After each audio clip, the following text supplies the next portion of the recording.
Hello everyone. तो कैसे हो आप सब। आज की इस वीडियो में बात करने वाले हैं सेमेस्टर 6 के subject personality development and communication की, जिसको हम वन शॉट में कवर कर रहे होंगे। और इस वन शॉट वीडियो में हम वो सारे इंपॉर्टेंट क्वेश्चन देखने वाले हैं जो आपके एग्जाम में हर साल रिपीट होते हैं और इस साल भी रिपीट होंगे।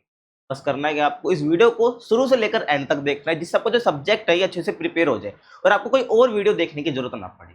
बस करना क्या है, शांति से बैठ जाओ एक जगह पे और वीडियो को एंड तक देखो।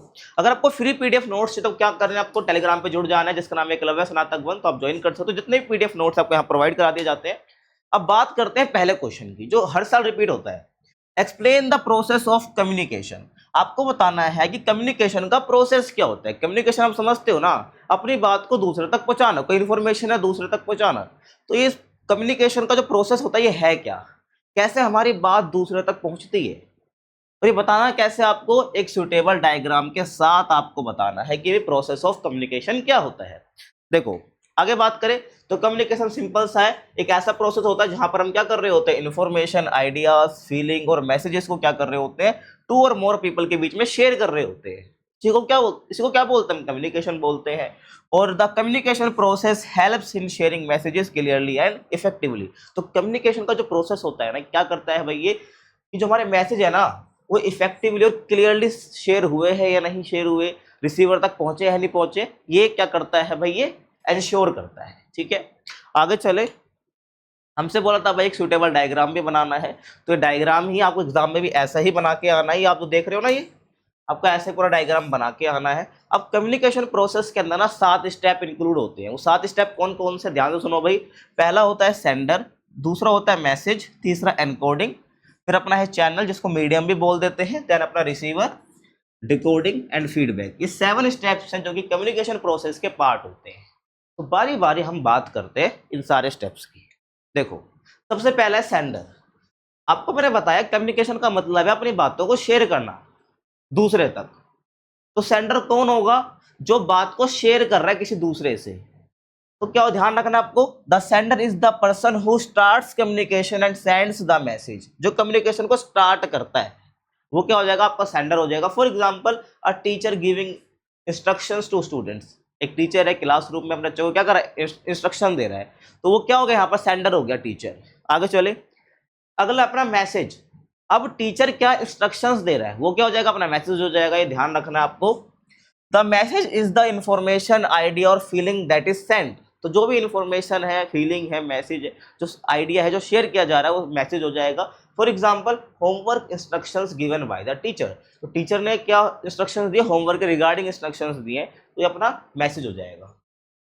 उसके बाद है एनकोडिंग। एनकोडिंग क्या होता है भाई, encoding means converting ideas into words, symbols और जेस्चर्स। देखो भाई क्या होता है कि जो मैसेज है ना, ये अब मैसेज मतलब क्या है, जो इन्फॉर्मेशन है, जो आइडिया है, जो फीलिंग है, अब इसको हमने क्या करना भाई, इसको वर्ड्स में, सिंबल्स में या जेस्चर से बदलना ना, इसी को एनकोडिंग बोलते हैं। ये आइडिया आया, ये मैसेज है कि होमवर्क इंस्ट्रक्शंस देना है। अब जो आइडिया आया ये होमवर्क इंस्ट्रक्शंस का, अब इसको वर्ड से बदलना, जो टीचर बोलेगा, है ना भाई। तो ये क्या एनकोड कर रहा है वो, the teacher speaking in simple language. क्या होमवर्क इंस्ट्रक्शन को बोल रहा है सिंपल लैंग्वेज में, तो ये क्या हो जाएगा, अपना एनकोडिंग हो जाएगा। आगे चले, ध्यान से सुनना भाई। उसके बाद है चैनल, इसको आप मीडियम भी बोल सकते हो। तो चैनल या मीडियम ना वो मेथड होता है जो आप मैसेज को सेंड करने के लिए यूज करते हो। कई बार देखा होगा आपने, कोई लोग जो होते हैं वो फोन पर बात करके अपनी बातों को पहुंचा रहे होते हैं। पहले भाई पोस्ट ऑफिस वगैरह हुआ करते थे, अब भी है। तो पहले पोस्ट ऑफिस के जरिए उनके मैसेज पहुंचा करते थे। तो मतलब जो भी मेथड आप यूज कर रहे हो, है ना, ध्यान आपको रखना है। The channel is the method used to send messages. For example mobile phone, email हो गया, स्पीच है, लेटर है, सोशल मीडिया है। कौन सा तरीका आप यूज कर रहे हो, है ना, ये आपको ध्यान रखना है। अब जैसे टीचर है वो कौन सा मेथड यूज करे, एक तरह से कह सकते हो लेक्चर दे रहा है वो, है ना, इंस्ट्रक्शन दे रहा है, तो लेक्चर के थ्रू क्या कर रहा है, वो इंस्ट्रक्शन को दे रहा है, तो वो चैनल हो जाएगा। उसके बाद है रिसीवर। तो जो टीचर इंस्ट्रक्शंस दे रहा था ना, और जो बच्चे सामने बैठे थे वो क्या, वो रिसीवर है, जिनको वो इंस्ट्रक्शन सुनने हैं। तो रिसीवर कौन हो गए, बच्चे हो गए जो मैसेज को ग्रैब कर रहे हैं। The receiver is the person who receives the message. जो मैसेज को क्या कर रहा है, रिसीव कर रहा है। For example students listening to the teacher. समझ रहे हो भाई, ये रिसीवर हो जाएगा। आगे सुनो, उसके बाद है डिकोडिंग। जो टीचर ने इंस्ट्रक्शंस दिए, बच्चों ने उसको ग्रैब करे अब बच्चे उसको समझने की कोशिश करेंगे जो टीचर ने बोला है, ये क्या हो जाएगा डिकोडिंग, यानी जो रिसीवर होता है अब वो उस मैसेज को समझने की कोशिश करता है जो सेंडर ने भेजा, उसको डिकोड करना कहते हैं। तो decoding means understanding the message by the receiver.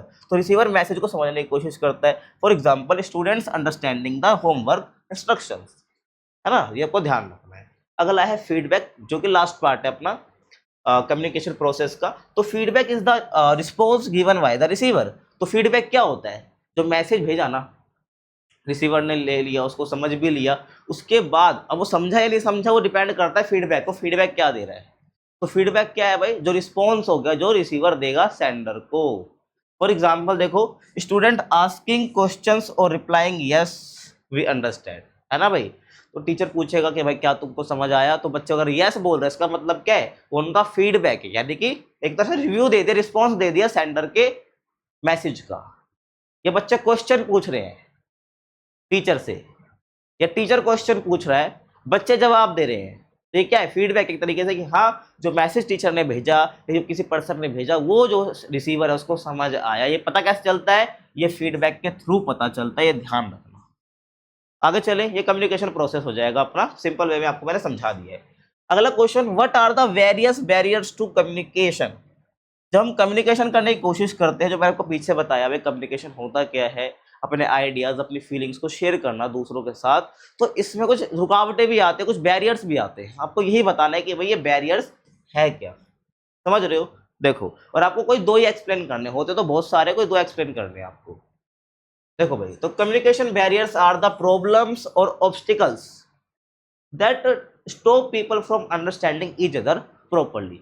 जब भाई आप कम्युनिकेशन करते हो उसका मतलब क्या है, आप एक दूसरे को समझ पाते हो कम्युनिकेशन के थ्रू, लेकिन अगर आप कम्युनिकेट कर रहे हो लेकिन आप एक दूसरे को समझ नहीं पा रहे हो, है ना, उसके बहुत सारे रीजन हो सकते हैं। वही तो बैरियर्स है, वही तो प्रॉब्लम्स है जिनको हम क्या बोल रहे हैं, कम्युनिकेशन बैरियर्स बोल रहे हैं, जिससे हम प्रॉपरली एक दूसरे को नहीं समझ पाते हैं।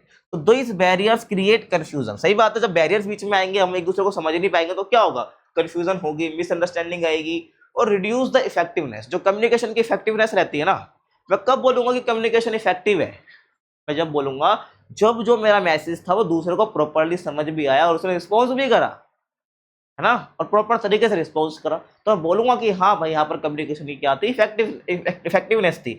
लेकिन जब यहाँ पर बैरियर्स आ जाते हैं तो जो इफेक्टिवनेस होती है ना कम्युनिकेशन की, वो रिड्यूस हो जाती है, कम हो जाती है। समझ आया, आगे चलो। अब बहुत सारे बैरियर्स होते हैं, आपको सबके बारे में नहीं पढ़ना है, आपको कोई दो के बारे में आपको एक्सप्लेन करना है।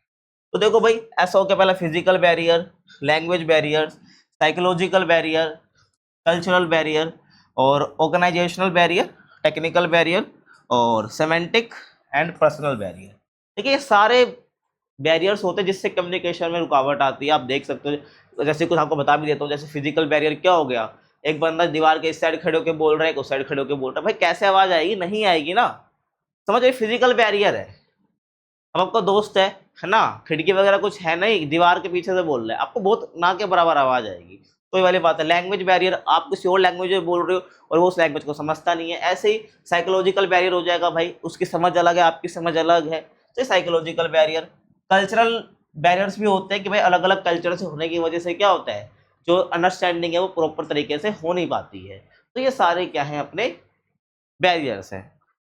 देखो अब दो के बारे में बात कर लेते हैं। पहला है लैंग्वेज बैरियर। तो language barrier happens when people do not understand the language, words और meaning used to in communication.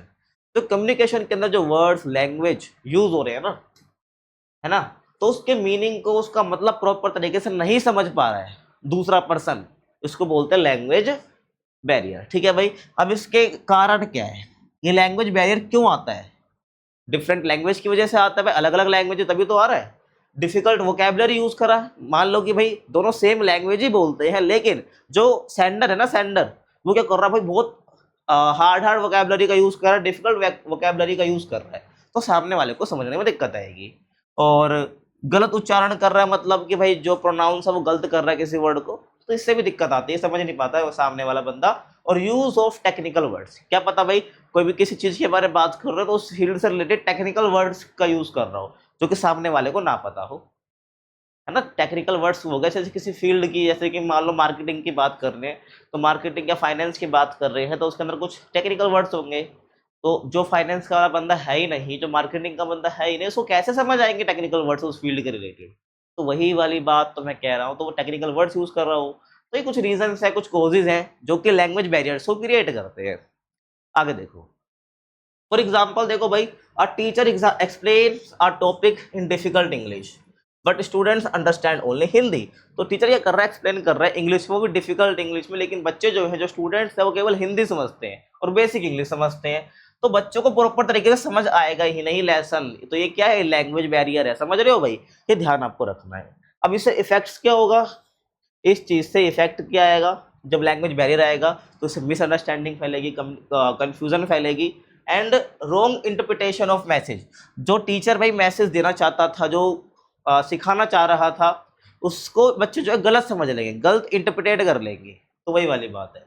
अब इसका सॉल्यूशन क्या है भाई, कैसे ठीक करें लैंग्वेज बैरियर को। तो सिंपल लैंग्वेज यूज करो भाई, क्लियरली बोलो और डिफिकल्ट वर्ड्स को अवॉइड करो, सिंपल सी बात है।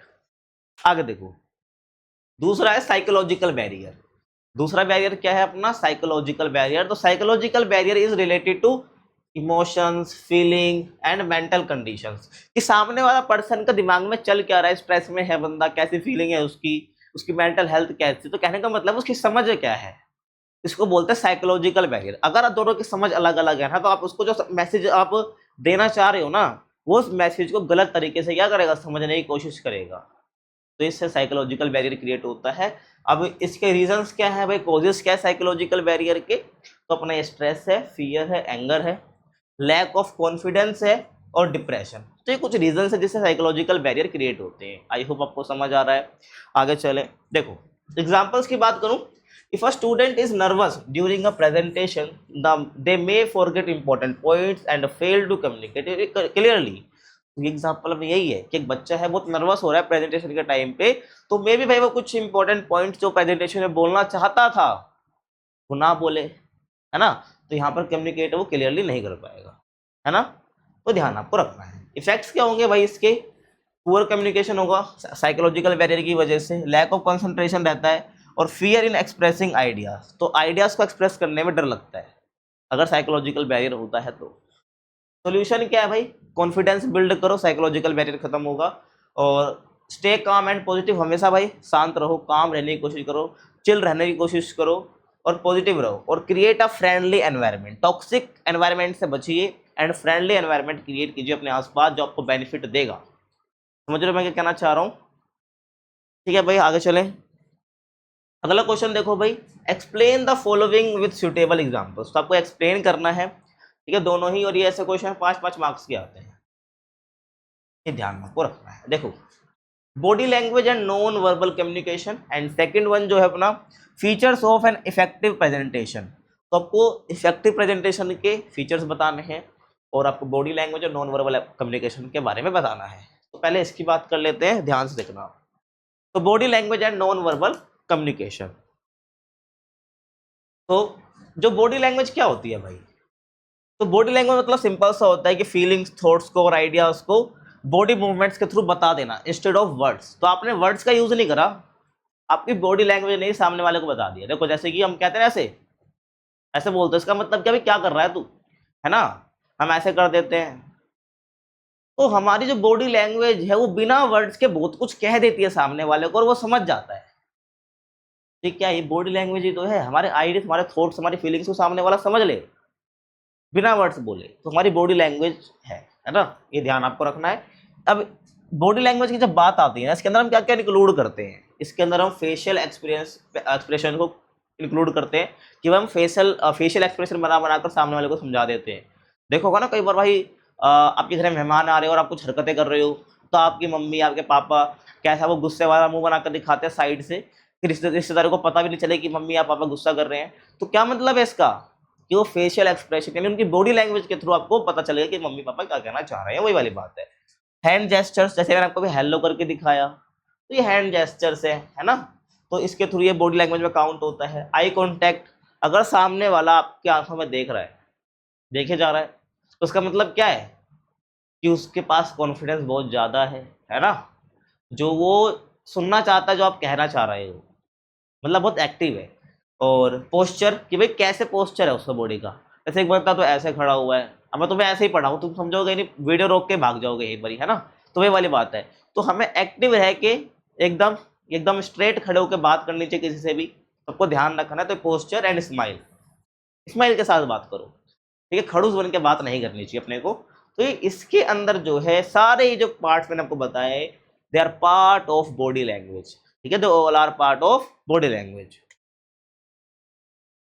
एग्जाम्पल देख लो भाई, एक टीचर है, वो पढ़ा तो रहा है लेकिन स्माइल भी करते हुए पढ़ा रहा है। तो इसका मतलब क्या, बहुत फ्रेंडली टीचर है और एक कॉन्फिडेंस दिखाता है उसके अंदर। और अगला एग्जांपल देखो, अ पर्सन क्रॉसिंग आर्म्स में शो एंगर और डिस्कम्फर्ट। तो एक पर्सन है भाई, वो आर्म क्रॉस कर रहा है अपनी, है ना भाई, तो इसको ये एंगर और डिस्कम्फर्ट शो करता है। तो आपके पोस्चर, आपकी बॉडी लैंग्वेज बहुत कुछ बता देती है। अगला है नॉन वर्बल कम्युनिकेशन। तो non verbal communication means communication without spoke और रिटन वर्ड्स। एक होता है वर्बल कम्युनिकेशन, एक होता है वर्बल। तो वर्बल मतलब होगा कि आप वर्ड्स का यूज कर रहे हो, वर्बली कुछ ना कुछ बोल रहे हो। लेकिन नॉन वर्बल मतलब क्या, आप मुंह से कुछ बोल ही नहीं रहे हो, आप मुंह से कुछ बोल ही नहीं रहे हो। आप क्या कर रहे हो भाई, विदाउट स्पोकन और रिटन, है ना भाई। तो non verbal communication means communication without spoken और रिटन वर्ड्स। तो यहां पर हम क्या कर रहे हैं, इसके बिना बिना बोले बिना लिखे हम क्या कर रहे हैं, सामने वाले से कम्युनिकेशन करने की कोशिश कर रहे हैं। तो उसको बोलते हैं नॉन वर्बल। तो इसके अंदर भाई body language, facial expression, tone of voice, आपकी जो आवाज ऊंची या धीमी करते हो ना, टोन आ जाती है। और साइन सिंबल्स हो गए, आई कांटेक्ट वगैरह हो गया, तो ये आपके नॉन वर्बल कम्युनिकेशन में ही आते हैं। आई होप आपको समझ आया होगा। आगे चलो, इंपॉर्टेंस देखो, इससे क्या होता है, कम्युनिकेशन ज्यादा इफेक्टिव हो जाती है। अरे बॉडी लैंग्वेज और नॉन वर्बल कम्युनिकेशन में थोड़ा डिफरेंस करना मुश्किल होता है, बट आपको समझ आ जाएगा मैं क्या कहना चाह रहा हूँ। और हेल्प्स एक्सप्रेस इमोशंस क्लियरली, सब इमोशंस को क्लियरली बता पाते हैं, एक बेटर अंडरस्टैंडिंग क्रिएट होती है ना। अब देखो एग्जांपल, नॉन वर्बल कम्युनिकेशन का एग्जांपल आपको देखो, ज्यादा अच्छे से समझ आएगा। Nodding the head means yes और while shaking the head means no. अगर आप कह रहे हो ना से, इसका मतलब हाँ कर रहा है, इसका मतलब ना कर रहा है। तो एग्जांपल्स हो गए ये, समझ रहे हो। तो ये इसको क्या बोलते हैं, हम नॉन वर्बल कम्युनिकेशन बोलते हैं। हाँ आप कह सकते हो body language is a part of non verbal communication, ठीक है। आगे चले, अगला देखो, features of an effective presentation. इसकी बात कर लेते हैं कि भाई एक अगर इफेक्टिव प्रेजेंटेशन है तो इसके फीचर्स क्या होंगे। जैसे कि अब मैं पढ़ा रहा हूँ आपको, पीछे प्रेजेंटेशन ही तो दे रहा हूँ एक तरह से मैं आपको, पर्सनैलिटी डेवलपमेंट एंड कम्युनिकेशन पर। तो ये जो मैं यहाँ पर इंक्लूड कर रहा हूँ, ये भी इफेक्टिव क्या है, प्रेजेंटेशन है। तो इसमें मैंने क्या क्या बातों का ध्यान रखा, वही आपको यहाँ पे लिखना है। तो features of an effective presentation देखो, जो इफेक्टिव प्रेजेंटेशन होती है ना, इसका मतलब होता है कि भाई जो वो डिलीवर करना चाहता था, जो आइडिया, जो बातें वो बताना चाहता था, उसको क्लियरली, है ना, बता पाए और ऑडियंस इंटरेस्टेड भी रहे उसमें, इसको बोलते हैं इफेक्टिव प्रेजेंटेशन। अब इसके फीचर्स क्या होते हैं भाई इफेक्टिव प्रेजेंटेशन के, तो क्लियर पर्पस रहता है ना भाई, कि मतलब कि फीचर क्या होगा, अगर आपकी प्रेजेंटेशन अच्छी है, इफेक्टिव है, इसका मतलब कि आपका पर्पस क्लियर था। The topic and objective should be clear to the audience. आप जो प्रेजेंटेशन दे रहे हो, अगर सामने वालों को प्रॉपर समझ आ रहा है कि हाँ भाई किस बारे में ये बात कर रहा है, क्या पर्पस है, क्या टॉपिक है, हाँ आपकी प्रेजेंटेशन इफेक्टिव है। उसके बाद good communication skills, the speaker should speak clearly and confidently. जो स्पीकर है उसको कॉन्फिडेंटली और बहुत क्लियरली बोलना है, ठीक है। ज्यादा हड़बड़ाना नहीं है मुंह से, ये ध्यान आपको रखना है। आगे देखो भाई, तीसरा फीचर है भाई proper body language, eye contact होना चाहिए, प्रॉपर जेस्चर्स का यूज होना चाहिए, पोस्चर ठीक होना चाहिए, जिससे पॉजिटिव और कॉन्फिडेंट लगता है ना। कि ध्यान रखना, जैसे पोस्चर आप बनाओ तो वो कैसा होना चाहिए, पॉजिटिव और कॉन्फिडेंट होना चाहिए, तभी सामने वाले को मजा आएगा, वो इंटरेस्ट लेगा। आप ही एनर्जेटिक नहीं दिखोगे तो सामने वाला भी इंटरेस्ट नहीं लेगा। उसके बाद है वेल ऑर्गेनाइज्ड कंटेंट, है ना भाई। तो कंटेंट जो आपका होना चाहिए, जो आप डिलीवर कर रहे हो, वो कैसा होना चाहिए, बिल्कुल वेल ऑर्गेनाइज्ड होना चाहिए। जैसे पहले introduction, then main point, then conclusion, ताकि एक फ्लो बन जाए जिसको ऑडियंस को समझ आ जाए। लेकिन अगर आप क्या कर रहे हो, पहले मेन पॉइंट्स बता रहे हो, देन इंट्रोडक्शन बता रहे हो, फिर कंक्लूजन, या आप इंट्रोडक्शन बता ही नहीं रहे, डायरेक्ट उसके बारे में बातें करना चालू कर दिया आपने, तो बस जो ऑडियंस है उसको समझ नहीं आएगा, ये ध्यान रखना है। तो प्रेजेंटेशन के अंदर ये होना चाहिए।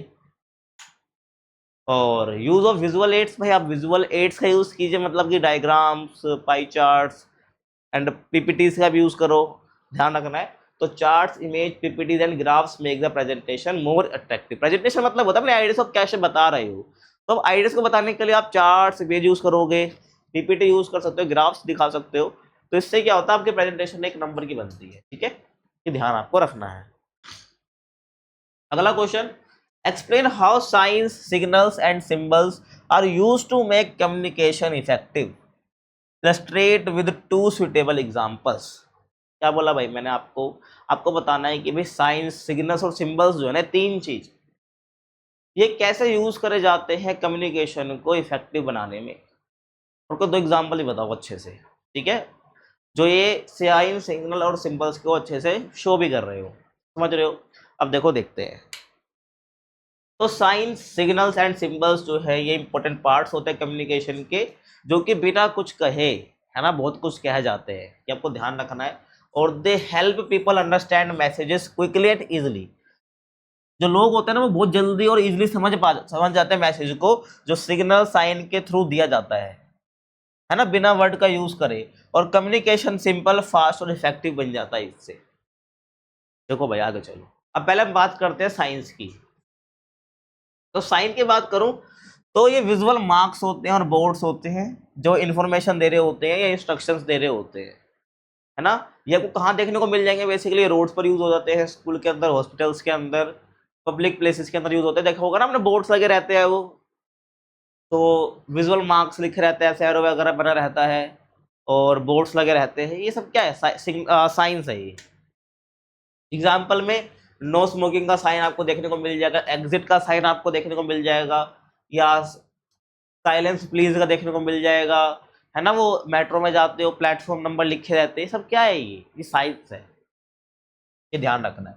इंपॉर्टेंस क्या है इसकी, ये क्विक इन्फॉर्मेशन प्रोवाइड करता है अपने को, एक सेफ्टी एंड डिसिप्लिन देखने को मिलता है, और save time in communication. Communication में जो बात करने में टाइम लगेगा, उससे हमको क्या मिलता है, टाइम बचेगा उससे हमारा। फॉर एग्जाम्पल मान लो प्लेटफॉर्म नंबर ना लिखा हो, है ना, और आप गए, आपको बोर्ड का दिखेगा, तो किसी से पूछोगे आप, अब उसको पता है या नहीं पता, फिर वो किसी से पूछे, आप किसी और जगह के पूछोगे, तो वो टाइम टेकिंग है ये।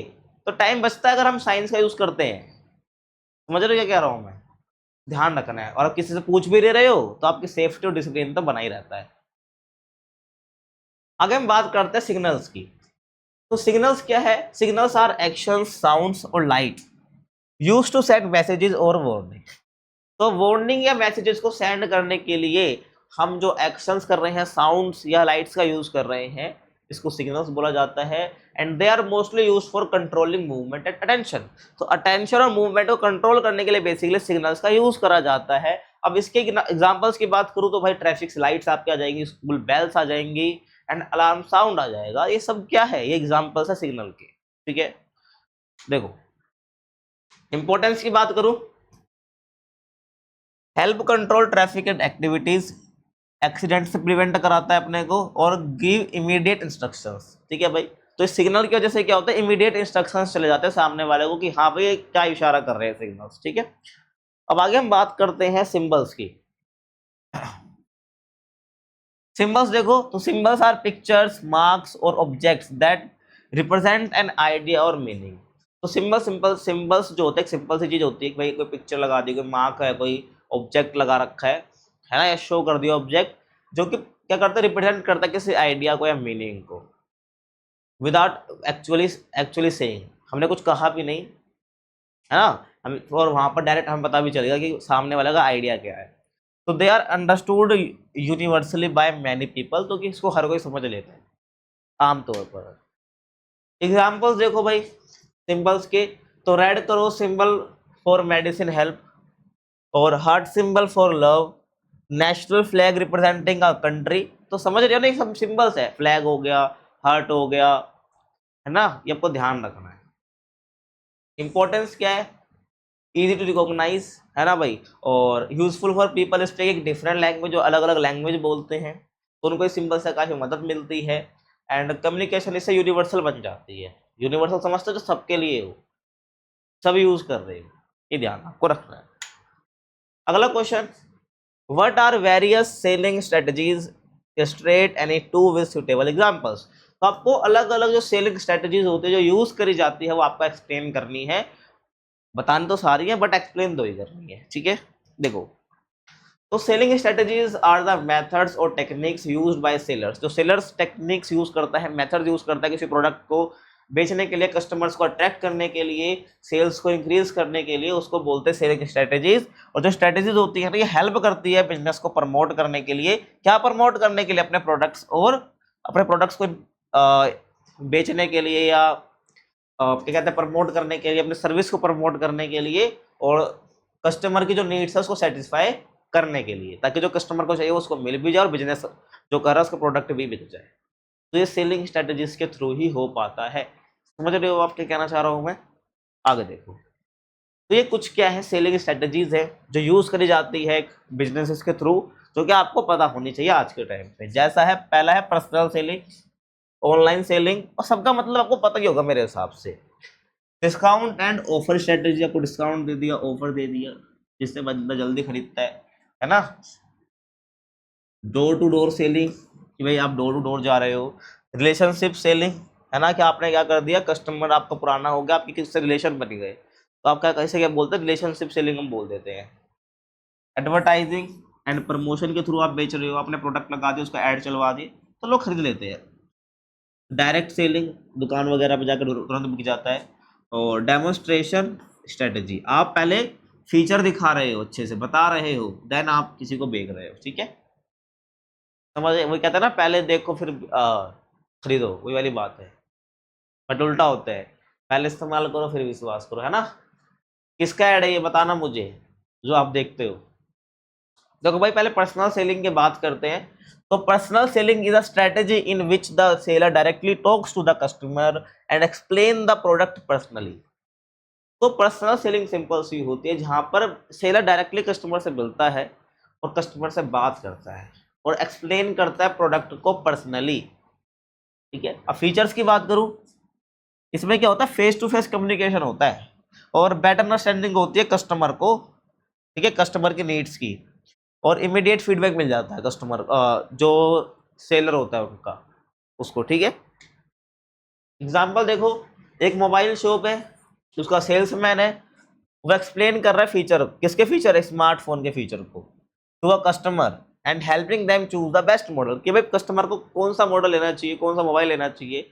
ये कौन मदद कर रहा है, सेल्समैन मदद कर रहा है, क्योंकि वो अलग अलग फीचरों को एक्सप्लेन कर रहा है कस्टमर को, ताकि जो उसकी नीड है किसी फ़ोन के लिए वो फुलफिल हो जाए, तो उनको सजेस्ट करेगा बेस्ट मॉडल।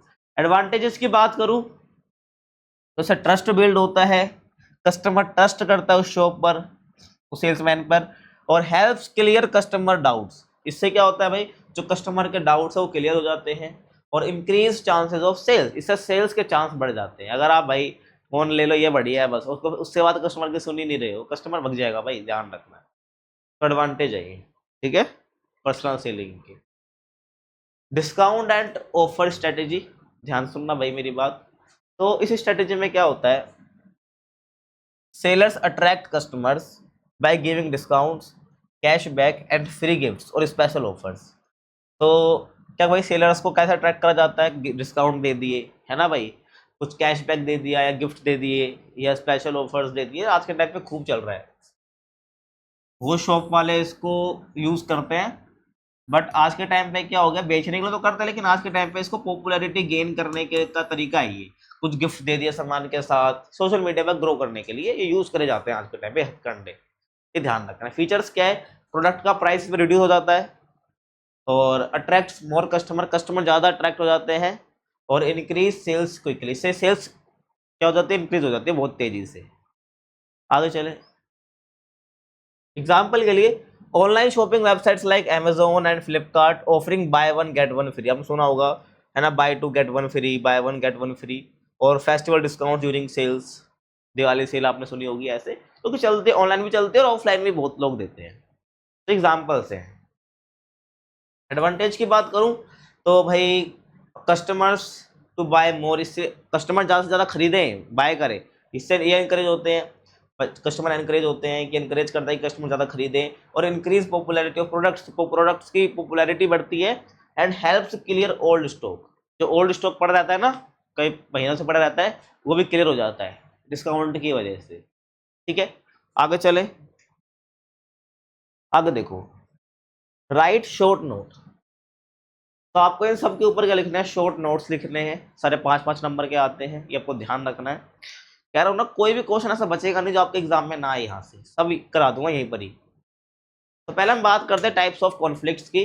तो कॉन्फ्लिक्ट मतलब होता है डिसएग्रीमेंट, है ना, क्लैश हो गया दो या दो से ज्यादा लोगों के बीच में, ग्रुप के बीच में, ऑर्गेनाइजेशन के बीच में। अब ये कॉन्फ्लिक्ट, लड़ाई हुई क्यों है? ये हो सकता है भाई कि सबके आइडियाज अलग अलग हो रहे हो, सबके ओपिनियन अलग अलग हो किसी पर्टिकुलर चीज को लेकर, और सबके इंटरेस्ट अलग अलग हो, और वो डिसएग्री हो रहे हैं, क्लैश कर रहे हैं आपस में, तो कॉन्फ्लिक्ट कहते हैं इसको। अब टाइप्स ऑफ कॉन्फ्लिक्ट की बात करूं तो भाई पर्सनल कॉन्फ्लिक्ट भी देखने को मिलता है। ये होता है किसके बीच में, दो इंडिविजुअल्स के बीच में होता है, जहां पर उनके ओपिनियंस में डिफरेंस आ जाता है, दोनों के बीच में मिसअंडरस्टैंडिंग हो जाती है ना भाई। एग्जाम्पल आप देख ही सकते हो ये। आगे देखो, ग्रुप कॉन्फ्लिक्ट की बात करूं तो यहाँ पर ये दो ग्रुप्स के बीच में होता है, या दो टीम्स के बीच में हो गया, है ना, ध्यान रखना है। जैसे कि भाई दो अलग अलग डिपार्टमेंट है कंपनी के अंदर, होते हैं ना भाई, टेक डिपार्टमेंट, जैसे एडिटेक की बात करो जो आज के टाइम पे चलता है, एजुकेशन फॉर्म्स जो होती हैं, जो एजुकेशन कंपनी होती है उनमें एडटेक, जैसे कि अलग अलग डिपार्टमेंट होते हैं, science department, humanities department, commerce department या टेक डिपार्टमेंट, हमारा उनके बीच में क्लैश हो गया तो इसको बोलूंगा ग्रुप कॉन्फ्लिक्ट में। अब आगे देखो, ऑर्गेनाइजेशनल कॉन्फ्लिक्ट। ठीक, क्या होता है, this conflict take place within an organisation because of work pressure, competition और मैनेजमेंट इश्यूज। तो एक ऑर्गेनाइजेशन के अंदर जो कॉन्फ्लिक्ट हो रहे हैं जस्ट बिकॉज ऑफ ये ज्यादा प्रेशर मिल रहा है वर्क का, एंड कंपटीशन मिल रहा है भाई जहाँ पर तुम्हारा वर्क प्लेस है, और मैनेजमेंट इश्यूज आ रहे हैं, तो यहाँ पर दिक्कत आती है, इसको बोलते हैं ऑर्गेनाइजेशनल कॉन्फ्लिक्ट। जैसे कि एग्जांपल के लिए employees protesting against unfair company rules. तो कंपनी के अगेंस्ट अनफेयर रूल्स देना, मतलब कि जो कंपनी है उसके रूल्स कैसे अनफेयर है बहुत, है ना, अनफेयर है, तो एम्प्लॉय से अगर प्रोटेस्ट कर रहे हैं तो ऑर्गेनाइजेशनल कॉन्फ्लिक्ट। अभी आपने देखा होगा नोएडा में जो चल रहा था सैलरी हाइक को लेकर, तो वो भी क्या है, ऑर्गेनाइजेशनल कॉन्फ्लिक्ट है वो। ठीक है, आगे चलो। कल्चरल कॉन्फ्लिक्ट की बात करूं तो this conflict arise due to differences in culture, religion और ट्रेडिशन। अगर ये इन वजह से क्या हो रहा है कि भाई अंतर आ रहा है लोगों के बीच में, तो कल्चरल कॉन्फ्लिक्ट आता है। लोग बोलते हैं मेरा कल्चर महान, वो लोग वही बोलेगा मेरा कल्चर महान, तो इससे दिक्कत आती है। एग्जाम्पल के लिए, people having disagreements because of different cultural practice, अलग अलग कल्चर को फॉलो करते हैं। ठीक है, नेक्स्ट हम बात करते हैं विजुअल कम्युनिकेशन की। तो को भाई विजुअल कम्युनिकेशन क्या होता है, जहां पर आप सिंबल्स, चार्ट्स या ग्राफ्स या वीडियोस या पिक्चर्स या साइंस का यूज करके आप कम्युनिकेट करने की कोशिश कर रहे हो, है ना, इंस्टेड ऑफ ओनली वर्ड्स। यानी वर्ड्स का यूज तो आप कर ही रहे हो, आप इन सब का भी यूज कर रहे हो इन्फॉर्मेशन को शेयर करने के लिए, इसको बोलते हैं विजुअल कम्युनिकेशन। इसके फीचर्स क्या होते हैं भाई, जो सामने वाली ऑडियंस है, आप जिसको समझाने की कोशिश कर रहे हो उसको आसानी से समझ आ जाता है ना, अट्रैक्टिव एंड इंटरेस्टिंग, भाई इंटरेस्टिंग बनता है, सही बात है, और अट्रैक्टिव भी लगता है सामने वाले को, टाइम बचता है क्योंकि सामने वाला जल्दी समझ जाता है, और इम्प्रूव्स लर्निंग, और इससे लर्निंग भी इम्प्रूव होती है बहुत फटाफट। ठीक है, समझ रहे हो। Types of visual communication. Visual communication के टाइप्स क्या होते हैं, जैसे कि आपका चार्ट्स एंड ग्राफ्स हो जाएंगे, पोस्टर्स एंड बैनर्स हो जाएंगे, साइंस एंड सिंबल्स हो जाएंगे जिसको हम डिस्कस कर चुके हैं पीछे, पीपीटी प्रेजेंटेशन हो जाएगी, एंड वीडियोस एंड इमेजेस हो जाएंगी। ये क्या है, टाइप्स ऑफ विजुअल कम्युनिकेशन है। एग्जाम्पल्स देखो आप, ट्रैफिक साइंस हो गए जो कि visual communication to guide drivers on roads. तो रोड्स को भाई, रोड्स पर जो है ड्राइवर्स हैं उनको गाइड करने के लिए जो है यहाँ पर ट्रैफिक सिग्नल्स या ट्रैफिक साइंस का यूज करा जाता है। सिग्नल तो नहीं कहते, ट्रैफिक साइंस यूज करे जाते हैं, ताकि जैसे कि देखा होगा ना आपने कि क्या कहते हैं, धीरे चलना है, यहाँ पर स्पीड इतनी रखनी है, इससे ड्राइवर को हेल्प मिलती है। एडवांटेज क्या है इसके, क्विकली डिलीवर्स मैसेज, मैसेज जल्दी क्या हो जाता है, डिलीवर हो जाता है। और हेल्पफुल इलिटरेट पीपल, जो लोग पढ़े लिखे नहीं है, इलिटरेट है, उनके लिए काफ़ी हेल्पफुल होता है, और मेक्स कम्युनिकेशन मोर इफेक्टिव, तो कम्युनिकेशन ज़्यादा इफेक्टिव बन जाती है इससे। ठीक है, आगे देखो, अगला है मेमोज एंड सर्कुलर्स। सारे 5-5 मार्क्स का, कुछ ज़्यादा बड़ा लिखना नहीं होता है इसके अंदर आंसर, ठीक है, शॉर्ट में कवर करना होता है। तो मेमोज और सर्कुलर्स क्या होते हैं, तो ध्यान सुनना, पहले मेमो की बात कर लेते हैं, देन हम सर्कुलर्स की बात करेंगे। तो अ मेमो है ना is a short written message used for official communication with an organisation. तो कोई ऑर्गेनाइजेशन के अंदर कम्युनिकेशन करने के लिए जो छोटा सा मैसेज होता है ना, जो कि ऑफिशियली यूज होता है, ऑफिशियल लैंग्वेज में यूज होता है, ऑर्गेनाइजेशन के अंदर होता है, उसको मेमो बोलते हैं। फॉर एग्जाम्पल आप देखो, a manager sending a memo to employees about office timing changes. मान लो कि ऑफिस की टाइमिंग चेंज हो रही है, तो मैनेजर क्या कर रहा है, सारे एम्प्लॉइज को मेमो शेयर कर रहा है, विच इज शॉर्ट मैसेज। हमको पता है कोई बड़ा चिट्ठा नहीं है, छोटा मैसेज है, ताकि एम्प्लॉइज को पता चल जाए कि टाइमिंग चेंज हो रही है। तो ये ऑफिशियली हुआ ना, ये हमको ध्यान रखना है। इसके फीचर्स क्या होता है, इसके फीचर्स क्या होते हैं, एक फॉर्मल कम्युनिकेशन होता है, भाई बंधु वाली लैंग्वेज यूज नहीं होती है, एंड यूज्ड इनसाइड ऑफिसेज और कंपनीज। तो कंपनीज और ऑफिसेज के अंदर ये यूज होता है मेमो वगैरह। And short and direct, short होता है काफी डायरेक्ट, कट टू कट बातें सब लिखी होती है, ठीक है।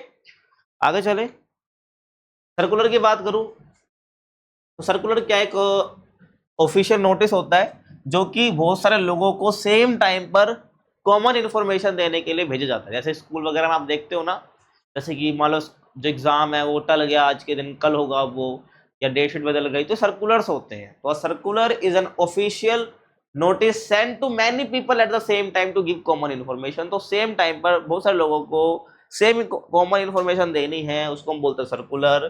For example a school circular informing students about holiday schedule. तो एक स्कूल है ना, वो क्या कर रहा है, इन्फॉर्म कर रहा है, सर्कुलर डालता है अपनी वेबसाइट पर कि जो हॉलीडे के बारे में, हॉलीडे के शेड्यूल के बारे में। आपको समझ रहे हो फीचर्स क्या है इसके, send to a larger group को ये सेंड करा जाता है। प्रोवाइड्स इंपॉर्टेंट अनाउंसमेंट देनी हो, इसी के थ्रू दिया, सर्कुलर्स के थ्रू आता है। ये स्कूल्स, ऑफिसेज एंड ऑर्गेनाइजेशंस के अंदर यूज होता है, ठीक है, ये ध्यान रखना है। अगला जो अपना टॉपिक है वो है नेगोशिएशन स्किल्स।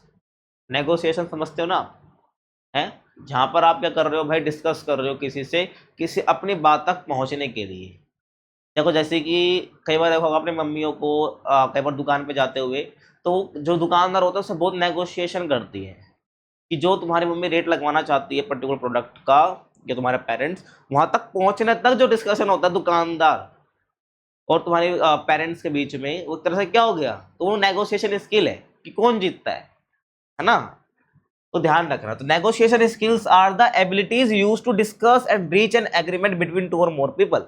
कि आप एक एग्रीमेंट पर पहुंच जाओ, नेगोशिएट कर लो, फाइनल सॉल्यूशन पर आ जाओ, तो उसको बोलते हैं negotiation skills. Features of good negotiation skills, तो अच्छा कम्युनिकेशन होगा, है ना, आप सुनते हो सामने वाले को अच्छे से, कॉन्फिडेंस होता है, और प्रॉब्लम सॉल्विंग एबिलिटी होती है, पेशेंस होना चाहिए, या मतलब पेशेंस होता है जिसके पास नेगोशिएशन स्किल होती है, ध्यान आपको रखना है, ठीक है। इंपॉर्टेंस की बात करूं, डिस्प्यूट्स सॉल्व करने में मदद मिलती है, म्यूचुअल अंडरस्टैंडिंग क्रिएट होती है, जिसके साथ भी एग्रीमेंट हो रहा है, जिसके भी साथ भी आप नेगोशिएट कर रहे हो, और बिल्ड्स गुड रिलेशनशिप, और अच्छी रिलेशनशिप भी बिल्ड होती है। For example, a customer bargaining with the shopkeeper for a lower price. जो मैंने बताया भाई कि कस्टमर है वो बार्गेनिंग कर रहा है शॉपकीपर से प्राइस कम करने के लिए फॉर अ लोअर प्राइस, ठीक है। आगे चले, अगला question, is there a difference between the roles of leader and those of managers in an organisation, explain with two suitable examples. तो आपको बताना है कि जो भाई रोल में डिफरेंस है क्या लीडर और मैनेजर के, एक ऑर्गेनाइजेशन है, कोई लीडर भी होता है, कोई मैनेजर भी होता है, तो क्या इनके रोल में डिफरेंस है, ये आपको बताना है और आपको एक्सप्लेन भी करना है एग्जाम्पल के साथ। देखो, तो पहला हमारा आंसर होगा यस, हाँ दोनों के जो रोल है उसमें डिफरेंस होता है ना। तो there is a difference between a leader and manager, जो कि ऑर्गेनाइजेशन के अंदर होते हैं। बोथ आर इंपॉर्टेंट, दोनों ही इंपॉर्टेंट है अगर ऑर्गेनाइजेशन की सक्सेस हमें चाहिए तो, but their roles and working styles are different, दोनों के रोल और वर्किंग स्टाइल में अंतर है। अगर लीडर की बात करता हूँ, तो leader is a person who inspires and motivates people to achieve goals. तो मोटिवेट करता है, इंस्पायर करता है, ताकि जो लोग हैं, जो एम्प्लॉइज हैं, वो क्या कर पाए, गोल को अचीव कर पाए। Main roles of a leader की बात करूं, तो लीडर के रोल क्या होते हैं, मेनली मेन रोल्स क्या होते हैं, वो विजन दिखाता है, डायरेक्शन देता है। जो बॉस हो गया ना एक तरीके से, वो लीडर ही हो जाता है, ध्यान आपको रखना है, और वो मैनेजर को रखता है ताकि हर चीज मैनेज हो पाए। तो डायरेक्शन और विजन किसका होता है, लीडर ही देता है। और मोटिवेट करता है एम्प्लॉइज को, एनकरेज करता है टीम वर्क के लिए, और वर्कर्स में क्या करता है, कॉन्फिडेंस बिल्ड करता है, और focus on future growth, future की ग्रोथ के लिए क्या करता है, फोकस करता है। लीडर की क्वालिटीज की बात करूं तो भाई उसके अंदर कॉन्फिडेंस होता है, अच्छी कम्युनिकेशन स्किल होती है, मोटिवेशनल स्किल होती है, क्रिएटिविटी होती है, मतलब बंदा क्रिएटिव होता है जो लीडर होता है। ठीक है, आगे चलो मैनेजर की बात करते हैं। तो मैनेजर क्या है, एक ऐसा पर्सन होता है जो कि कंट्रोल करता है, ऑर्गेनाइज करता है वर्क को, जो कंपनी में चलना होता है, ऑर्गेनाइजेशन में चलना होता है ना, जो कि एम्प्लॉइज का काम है उनको ऑर्गेनाइज करना, कंट्रोल करना, तो डेडलाइन होते है उसको मीट करना। अब मेन रोल क्या होता है मैनेजर के, वर्क की प्लानिंग करना, वर्क क्या होगा ये तो लीडर तय करता है, लेकिन उस वर्क को कैसे करना है, मैनेज कैसे करना है, वो मैनेजर बताता है ना। ऑर्गेनाइजिंग टास्क, टास्क को ऑर्गेनाइज करना, एम्प्लॉइज को कंट्रोल करना, डिसिप्लिन मेंटेन रहे, अचीविंग टारगेट्स ऑन टाइम, यानी डेडलाइन जिसे कहते हैं, टाइम पर टारगेट्स अचीव हो जाए, ये सारे रोल्स किसके होते हैं, मैनेजर के होते हैं, आपको ध्यान रखना है। ठीक है, मैनेजर के अंदर क्वालिटीज कौन कौन सी होती है, डिसीजन मेकिंग एबिलिटी होती है, टाइम मैनेजमेंट एबिलिटी उसके अंदर होती है, डिसिप्लिन में रहता है बंदा, प्रॉब्लम प्रॉब्लम सॉल्विंग स्किल उसके पास होती है। समझ रहे हो आप, आगे चलते हैं। अगला क्वेश्चन देखो, what is the importance of feedback in the process of communication. पीछे हम बात कर चुके हैं 7 स्टेप्स, इस प्रोसेस के अंदर 7 पार्ट्स होते हैं, है ना। तो फीडबैक सबसे लास्ट वाला है, तो आपको बताना है कि व्हाट इज द इंपॉर्टेंस, यानी इंपॉर्टेंस क्या है फीडबैक की प्रोसेस ऑफ कम्युनिकेशन में, जो कम्युनिकेशन में इसकी इंपॉर्टेंस क्या है, और mention 2 examples to illustrate your point, और आपको एग्जांपल्स ही बताने हैं अपने पॉइंट को एक्सप्लेन करने के लिए, जैसे आपके पॉइंट की वैल्यू बढ़ जाए, आपके जो पॉइंट आप दे रहे हो वो शो है अच्छे से। देखो फीडबैक क्या होता है, एक रिस्पॉन्स होता है जो कि रिसीवर के थ्रू दिया जाता है जब वो मैसेज को रिसीव कर लेता है। ठीक है, और it tells the sender whether the message has been understood correctly और नॉट। जो फीडबैक दिया जाता है ना, फीडबैक से ही सेंडर को पता चलता है कि जो मैसेज मैंने भेजा, जो रिसीवर है उसको मैसेज ढंग से समझ आया या नहीं समझ आया। और फीडबैक बहुत इंपॉर्टेंट पार्ट होता है कम्युनिकेशन का, ध्यान रखना सारे पार्ट इंपॉर्टेंट होते हैं कम्युनिकेशन का, जो मैंने बताया आपको पहले क्वेश्चन में। और फीडबैक की वजह से क्या होता है, जो कम्युनिकेशन होता है हमारा कंप्लीट हो जाता है। अगर फीडबैक ही नहीं होगा तो हमारा कम्युनिकेशन कंप्लीट नहीं माना जाता। आप भी बोले जा रहे हो, सामने वाला कुछ बोल ही नहीं रहा, आपको समझ कैसे आएगा कि समझ आया नहीं आया। अब देखो जैसे कि मैं आपको पढ़ा रहा हूँ, है ना, आप मैं बोल रहा हूँ मैं सेंडर हूँ, ध्यान रखना आइडिया जो आपको बता रहा हूँ मैसेज है। अब मैसेज को पहुंचा कैसे पा रहा हूँ मैं, वीडियो की मदद से, है ना भाई। अब आपको उसको डिकोड करोगे, है ना, उसके बाद आप क्या करोगे, फीडबैक दोगे कमेंट सेक्शन में।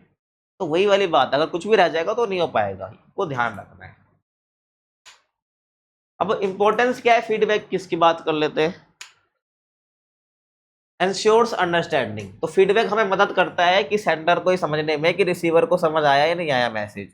उसके बाद कम्युनिकेशन इंप्रूव होती है, तो feedback helps in correcting mistakes and improving future communication.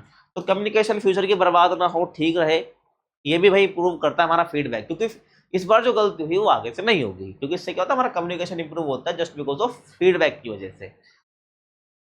Builds better relationships, अगर फीडबैक हमको मिलता है तो इससे ट्रस्ट बनता है, अंडरस्टैंडिंग बनती है लोगों के बीच में, जिससे एक अच्छा रिलेशनशिप बिल्ड होता है हमारा। देन एनकरेज पार्टिसिपेशन, ठीक है भाई, तो पार्टिसिपेशन में इंक्रीज होता है। तो व्हेन फीडबैक इज वेलकम, जब फीडबैक को आप वेलकम करते हो, फॉर एग्जाम्पल आपने कमेंट लिखे, आप मान लो कुछ चीज़ अच्छी लगी वीडियो के अंदर, कुछ अच्छी नहीं लगी, तो आपने कमेंट करा, और हमने क्या करा, उस सारे ही फीडबैक को हमने वेलकम करा और नेक्स्ट टाइम हमने इंप्रूव करने की कोशिश करी। तो इससे क्या होगा, आप और ज़्यादा पार्टिसिपेट करोगे, और ज़्यादा कमेंट करोगे, आप अच्छी बुरी चीज़ दोनों लिखोगे, तो ये क्या होता है, ये फायदा देता है अपने को, हम इंप्रूव कर पाते हैं इससे। और तो when feedback is welcomed people feel valued and become more active in communication, वो कम्युनिकेशन के अंदर और एक्टिव हो जाते हैं।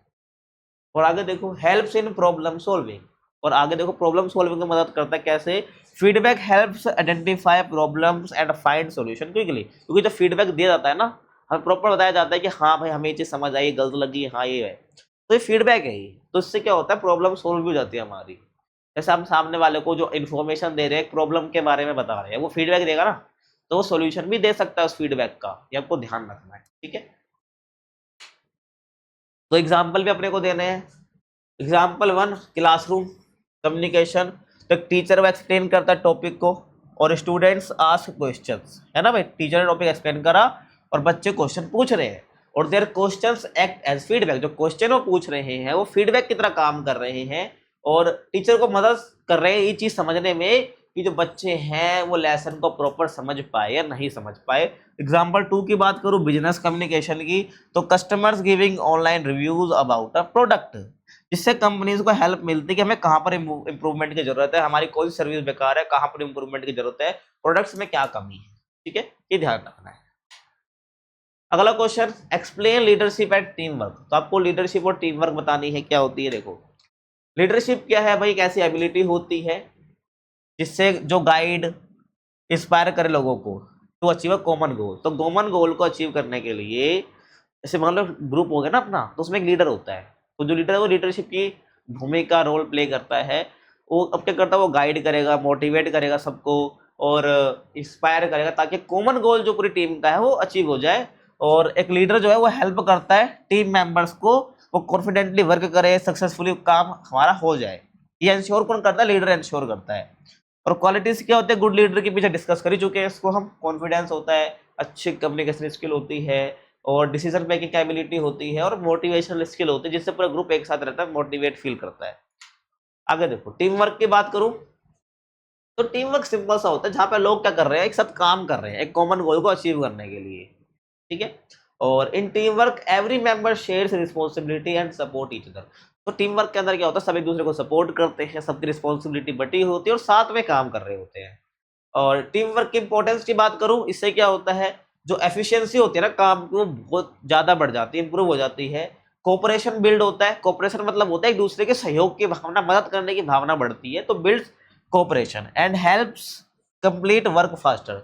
तो जो काम है वो जल्दी से हो, फास्टर हो, तो इससे मदद मिलती है। और इंक्रीज क्रिएटिविटी, और क्रिएटिविटी इंक्रीज होती है क्योंकि जब 4-5 दिमाग एक साथ लगते हैं तो क्रिएटिविटी लगती है सबके लिए, कुछ नया ही बनता है, ध्यान आपको रखना है। Explain importance of courtesy in communication. तो कम्युनिकेशन के अंदर जो कर्टसी है इसकी इंपॉर्टेंस क्या है। देखो तो कर्टसी का मतलब सिंपल सा होता है, आपको पोलाइट रहना है, रिस्पेक्टफुल रहना है और काइंड रहना है जब आप कम्युनिकेट कर रहे हो दूसरों के साथ। जब आप दूसरों से बात कर रहे हो, कम्युनिकेट कर रहे हो, तो आप बहुत पोलाइटली बात कर रहे हो, रिस्पेक्ट दे रहे हो सामने वाले को, बहुत काइंड हो आप। तो ये क्या है, ये कर्टसी है कम्युनिकेशन के अंदर। तो कर्टसी की इंपॉर्टेंस क्या होती है, देखो अच्छा रिलेशनशिप बनता है भाई दूसरों के साथ जिससे आप कम्युनिकेशन कर रहे हो, क्योंकि इससे ट्रस्ट और रिस्पेक्ट बढ़ती है आपकी उनके नज़रों में। रिड्यूस कॉन्फ्लिक्ट, तो आप जब पोलाइट रहोगे तो आपसे सामने वाला क्यों लड़ेगा, है ना, उसको सपने थोड़ी आए लड़ने के। तो courtesy helps avoid arguments and misunderstandings. तो मिसअंडरस्टैंडिंग हो गई, अपने आर्ग्यूमेंट्स हो गए, इसको क्या करती है, रिड्यूस करने में मदद करती है। ठीक है, आगे देखो एक पॉजिटिव एनवायरनमेंट क्रिएट होता है। एक पोलाइट बिहेवियर जो होता है ना वो कम्युनिकेशन को फ्रेंडली बना देता है और कंफर्टेबल बना देता है, जिसमें दोनों बढ़िया तरीके से बात कर रहे होते हैं। अगर आप पोलाइट बिहेवियर रखते हो, रिस्पेक्टफुल बिहेवियर रखते हो, तो इम्प्रूव्स प्रोफेशनल इमेज। अगर आप पोलाइटली बोलते हो ना, रिस्पेक्ट से बोलते हो, है ना, तो इसमें क्या होता है, प्रोफेशनल इमेज बनती है आपकी दूसरे के सामने। तो courtesy is important in office and business communication. ठीक है, ये आपको ध्यान रखना है। अगला है question, what is debate. Debate क्या है। तो डिबेट आपको पता भी होगा क्या है। देखो तो debate is a formal discussion where people express different opinions on a particular topic. तो डिबेट सिंपल सा है, एक पर्टिकुलर टॉपिक पर क्या कर रहे होते हैं लोग, एक्सप्रेस कर रहे होते हैं अलग अलग आइडियाज। अब जो डिबेट जिस भी टॉपिक पर हो रही है, तो एक तो जो टीम होगी या कोई पर्सन होगा वो तो उसके साइड में बोलेगा या दूसरा उसके अगेंस्ट में बोलेगा, यानी दूसरा उसको अपोज करेगा। जैसे कि मान लो कोई टॉपिक ए है, किसी एक ग्रुप ने क्या करा, एक पर्सन ने क्या करा, जो उसके फेवर में बोल रहा है ना, जो उसके फेवर में बोल रहा है। अब जो इसने पॉइंट रखा, अब इस पॉइंट को क्या करेगा, कोई काउंटर करेगा जो बी ग्रुप से है, जो दूसरे ग्रुप से है। ठीक है, ग्रुप 2 से हम मान लो, तो ये क्या है, एक तो सपोर्ट करता है, दूसरा अपोज करता है उस चीज को। ये डिबेट है। फीचर्स क्या है डिबेट के, आइडियाज का एक्सचेंज होता है, लॉजिकल आर्ग्यूमेंट्स होती है, कोई मनगढ़ंत कहानियां नहीं होती है, फैक्ट्स पर बातें होती हैं, and speaking and listening skills. Listening and जो स्पीकिंग स्किल्स होती है वो काफ़ी अच्छी हो जाती है और अच्छी होती है डिबेट्स के अंदर। फॉर्मल कम्युनिकेशन, कभी डिबेट सुनना अच्छे से बैठ के। इंपॉर्टेंस ऑफ डिबेट की बात करूँ, कॉन्फिडेंस इंप्रूव होता है, और क्रिटिकल थिंकिंग आपकी डेवलप होती है और एनहेंस कम्युनिकेशन स्किल्स, आपकी कम्युनिकेशन स्किल्स एनहेंस होती है। ठीक है, अगला question, explain strategy of group discussion. तो ग्रुप डिस्कशन की स्ट्रेटेजी आपको एक्सप्लेन करनी है। देखो, तो ग्रुप डिस्कशन एक कन्वर्सेशन होती है ग्रुप ऑफ पीपल के बीच में on a specific topic to share ideas और ओपिनियन। तो ओपिनियन और आइडियाज को शेयर करने के लिए जहाँ पे ग्रुप ऑफ पीपल अपने आइडियाज, अपनी बातें रख रहे होते हैं, उसको ग्रुप डिस्कशन बोलते हैं। अब स्ट्रेटेजीज क्या ग्रुप डिस्कशन की, तो ध्यान रखना है गुड प्रिपरेशन। जब भी आप ग्रुप डिस्कशन करने जाओ तो जिस टॉपिक पर भी डिस्कशन होने वाला है, जिस पर आइडियाज शेयर करना है, तो उस टॉपिक के बारे में पहले से अपनी नॉलेज लेके जाओ, कुछ आइडियाज फाइंड करके जाओ पहले से। तो participants should know the topic well, तो उनको अच्छे से टॉपिक पता होना चाहिए। क्लियर कम्युनिकेशन, तो स्पीक क्लियरली एंड कॉन्फिडेंटली। तो आप जब ग्रुप डिस्कशन में पार्ट ले रहे हो तो कम्युनिकेशन क्लियर होना चाहिए आपका, मतलब कि आप ढंग से बोल रहे हो, क्लियरली बोल रहे हो और कॉन्फिडेंटली बोल रहे हो। ठीक है, डर नहीं रहे हो बोलते वक्त। उसके बाद लिसनिंग स्किल्स, जब सामने वाला अपना पॉइंट रख रहा हो तो उसको केयरफुली सुनो, समझने की कोशिश करो। ये नहीं कि बस अपने ओपिनियन दे दिया, बस बाकी कुछ बोल रहा है, हमें मतलब नहीं, ऐसा नहीं होना चाहिए। टीम कोऑपरेशन, तो respect everyone's ideas and work together. तो दूसरों के आइडियाज जो है उसको रिस्पेक्ट करो और साथ में काम करो। और टाइम मैनेजमेंट, स्पीक ब्रीफली, ये नहीं कि आप ही सारा टाइम ले रहे हो, नहीं, आपको ब्रीफली बोल रहे हो, जब बात रखना चाहते हो बहुत कम टाइम में रखो। तो speak briefly and stay focused on the topic, आपको टॉपिक पे क्या रहना है, फोकस्ड रहना है, टॉपिक से भटकना नहीं है, जिससे क्या होगा, सारे डाइवर्ट होंगे। तो इसी के साथ जो हमारी वीडियो है ये फिनिश हो जाती है। हमने वो सारे ही टॉपिक करे, वो सारे क्वेश्चन करे जो आपके एग्जाम के लिए इंपॉर्टेंट है, जो हर साल आ रहे हैं और इस साल भी आएंगे। बस जब एग्जाम हो जाए आप इस वीडियो से क्वेश्चन मैच कर लेना, आप खुश हो जाओगे। बाकी कुछ पर्सनल क्वेरी हो तो आप इंस्टाग्राम पर हमसे पूछ सकते हो, यूजर नाम आपके सामने है, एकलव्य स्टडी पॉइंट, तो दिक्कत हो पूछ सकते हो आप। ठीक है, बाकी वीडियो पसंद आई तो क्या करना है, आपको लाइक करना है, चैनल को सब्सक्राइब करना है और वीडियो को शेयर करना है अपने दोस्तों के साथ। बाकी मिलते हैं आपसे किसी और वीडियो में, तब तक के लिए थैंक्स फॉर वॉचिंग।